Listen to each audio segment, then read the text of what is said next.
Agen Kim reaktif episode 1 dibuka dengan adegan Pak Kim yang sedang berjalan pulang di malam hari. Penampilannya tampak sangat biasa dan sama sekali tidak mencolok, hingga sekelompok beranda menyudutkannya di jalan dan memukulinya. Hal yang paling menarik perhatian bukanlah kekerasan tersebut, melainkan fakta bahwa Pak Kim sama sekali tidak melawan. Dia hanya pasrah menerima pukulan. Seluruh kejadian itu terekam oleh kamera pengawas CCTV yang terus-menerus diingatkan oleh serial ini sepanjang episode, seolah-olah sedang menanam sebuah petunjuk penting.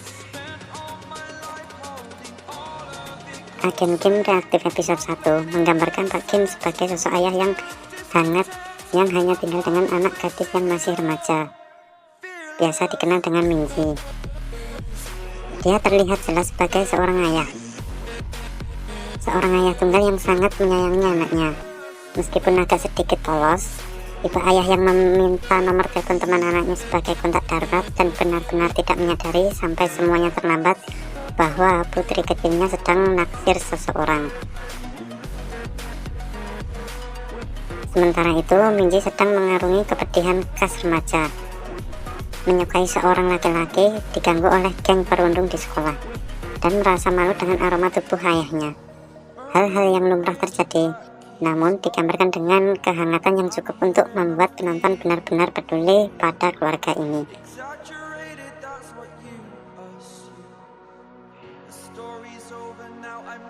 Pemilik toko dry cleaning di dekat rumah mereka jelas mengetahui sesuatu tentang masa lalu Pak Kim.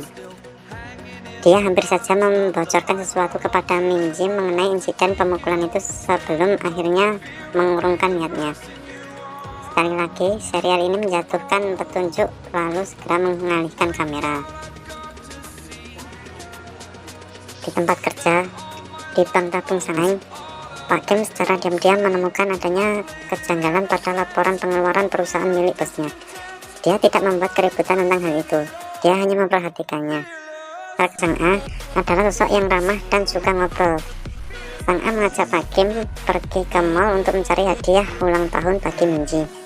Sang-a akhirnya membalikan sebuah kaos mahal yang langsung dicoba untuk dikembalikan oleh Pak Kim. Sebuah tindakan khas seorang ayah sebelum akhirnya Sang-a berhasil membujuk untuk tidak melakukannya.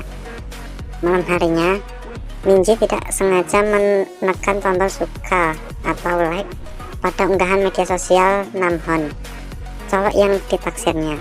Dia langsung panik, namun kemudian mendapatkan pesan balasan dari Namhon. Ini adalah momen yang sangat lucu dan terasa dekat dengan kehidupan nyata. Episode ini berhasil menyeimbangkan momen-momen karakter yang lebih kecil seperti ini dengan sangat baik sebelum keadaan mulai berubah menjadi kacau.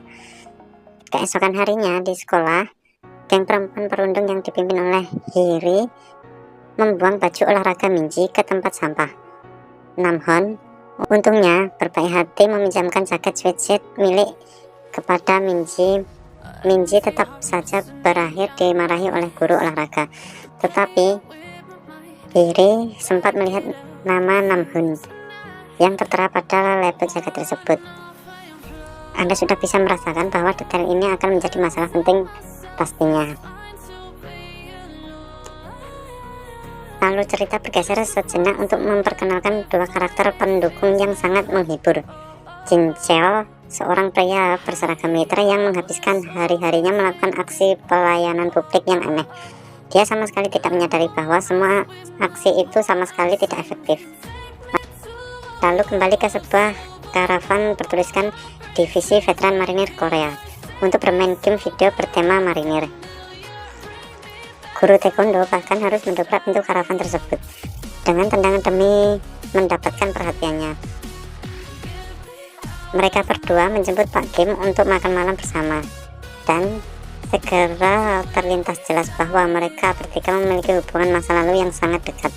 Meskipun serial ini sengaja tidak menjelaskan secara gamblang, Jin Cheo memberitahu Pak Kim untuk sekali hidup demi dirinya sendiri. Sebuah ucapan yang manis namun terasa sedikit mengerikan jika dipikirkan kembali. Para berandalan dari adegan pembuka tiba-tiba muncul di kedai makan yang sama, membuat keributan dan memancing amarah kelompok tersebut. Cincel yang ngamuk dengan cara sangat menghibur mulai melayangkan pukulan. Perkelahian pun meluas hingga ke jalan. Polisi berdatangan dan senjata kejut listrik taser mulai dikeluarkan. Pak Kim diam-diam menyelinap pergi sebelum dirinya ikut tertangkap. Keesokan paginya, Pak Kim melihat jaket sweatshirt milik Namhoon dan mulai menghubungkan petunjuk yang ada. Minji langsung mengalihkan pembicaraan dengan sangat cepat dan kabur sebelum ayahnya sempat bertanya lebih lanjut. Dia menemui Namhoon di sekolah untuk mengembalikan jaket tersebut bersama dengan sekotak susu stroberi. Momen yang benar-benar manis. Namun Hiri melihat interaksi tersebut dan suasana pun langsung berubah drastis.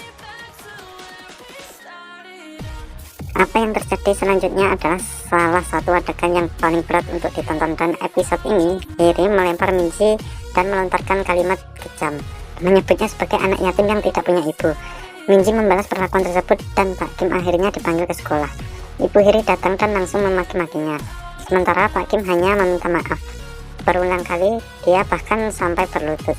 Adegan ini terasa sangat menyiksa, bukan karena ditulis dengan buruk, melainkan karena Anda sedang melihat seorang pria yang benar-benar menekan siapa dirinya yang sebenarnya demi melindungi putrinya dari konsekuensi hukum.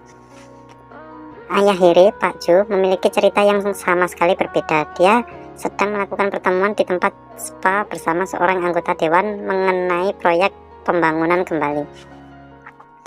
Saling bertukar bantuan politik layaknya kartu nama bisnis. Punggung dan bahunya dipenuhi bekas luka akibat luka bakar saat dia berusaha menghapus tatonya sendiri, karena dia merasa malu jika putrinya melihat tato tersebut. Detail ini terasa mengerikan sekaligus memanusiakan karakternya di saat yang bersama. Setelah keributan di sekolah, Minji menolak untuk pulang ke rumah. Dia sangat marah kepada ayahnya yang memilih berlutut, meminta maaf, dan tidak melawan sama sekali. Dia mengatakan akan menginap di rumah temannya, Hyeryong, untuk malam ini dan mengancam akan kabur dari rumah jika ayahnya mencoba menelponnya. Kemudian, dia mengucapkan sesuatu yang membuat segalanya mendadak hening.